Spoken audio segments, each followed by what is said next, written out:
something only heaven understands.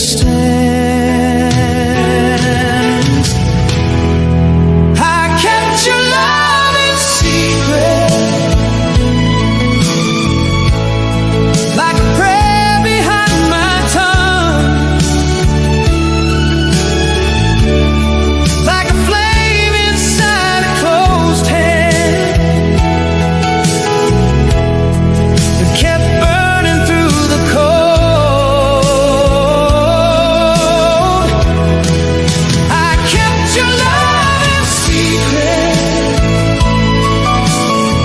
safe from all the careless world. Darling, what I never shouted